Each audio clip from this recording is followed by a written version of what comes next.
sortir 60 ans après la fin de la guerre, pardon, 62 ans après la fin de la guerre d'Algérie. Jean-Loup Bonamy. Très intéressant, on pourrait en parler pendant des heures. Déjà, le président Tebboune ne décide absolument rien en Algérie, il n'a aucun pouvoir puisque le vrai pouvoir appartient à l'armée, c'est un régime militaire et les dirigeants civils en cravate comme monsieur Tebboune sont en fait les marionnettes des hommes en uniforme qui tiennent véritablement le pays. Donc déjà, ça c'est déjà de ça dont il faut bien avoir conscience. C'est l'armée qui tient le pays en Algérie. Deuxièmement, que ce soit monsieur Tebboune ou les militaires, on peut quand même dire que l'Algérie est dans une situation absolument catastrophique où le pouvoir multiplie les échecs. C'est une catastrophe économique et sociale, c'est une catastrophe pour les services publics. Je rappelle qu'il y a quelques années, le ministre de la Santé algérien avait une femme qui a accouché. Où est-ce qu'elle a accouché? En France, dans un hôpital français. Ah bon? Ça en dit long sur d'ailleurs le peu de confiance que les dirigeants algériens ont dans le système qui sont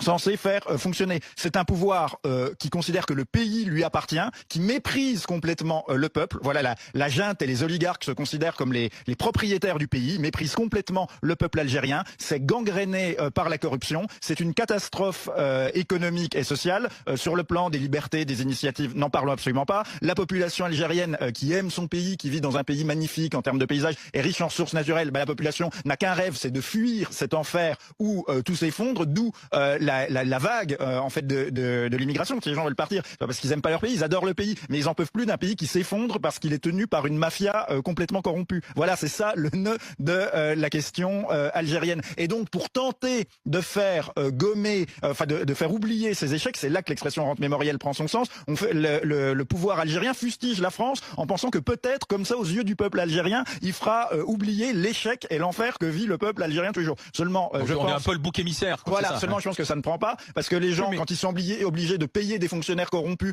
pour tout et n'importe quoi, quand il y a des coupures d'électricité, des coupures d'eau, qu'à l'hôpital ils peuvent pas être soignés, je pense pas que le discours anti-France du gouvernement algérien prenne vraiment, parce qu'en fait les gens, ce n'est pas leur priorité. Donc voilà, c'est ça la nature du pouvoir algérien. Et le pouvoir algérien est complètement schizophrénique. Là, il attaque la France, mais je l'ai dit, quand il y a un ministre de la Santé, sa femme accouche, elle accouche en France. Là, on a découvert qu'il y avait un ministre de ce gouvernement algérien. Ses deux enfants font des études à la Sorbonne.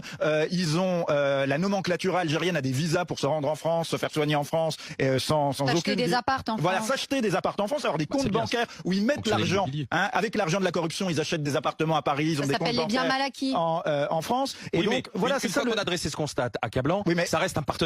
Ah bah bien sûr, non, mais ça reste quelqu'un avec qui il faut dialoguer avec tout le monde de toute façon. Ça reste un partenaire, on a des accords commerciaux, importants avec l'Algérie. Sur l'histoire de ce qu'on appelle la rente mémorielle, qui est, eh bien, je tiens à rappeler que le pouvoir qui se dit du FLN, issu du FLN de la guerre d'Algérie, n'est absolument pas un pouvoir issu du FLN, puisqu'en fait les combattants du FLN qui avaient combattu contre la France ont été éliminés, et c'est bien souvent des anciens cadres algériens de l'armée française qui se sont retournés au dernier moment contre la France en 61 ou en 62, qui ont pris le pouvoir, et que tous ceux qui étaient des cadres de la révolution algérienne, soit ils sont morts très vite de mort naturelle comme Boumedienne, soit ils ont été en prison comme Ben Bella, soit ils ont dû fuir et s'exiler en France. Aït Ahmed, qui était un héros de la guerre d'Algérie contre la France, en fait il a passé 30 ans de sa vie en exil en Europe. Voilà, parce qu'en fait le pouvoir a été pris par des gens qui sont des déserteurs de l'armée française. Et donc, comme il s'agit de faire oublier ça, plus de faire oublier les horreurs de la guerre civile avec des dizaines et des dizaines de milliers de morts dans les années 90, plus de faire oublier la catastrophe économique et sociale, on va taper sur la France. Mais la France a bon dos. Je rappelle qu'il y a un pays qui a aussi été colonisé par la France, où il y a aussi une guerre d'indépendance, c'est le Vietnam.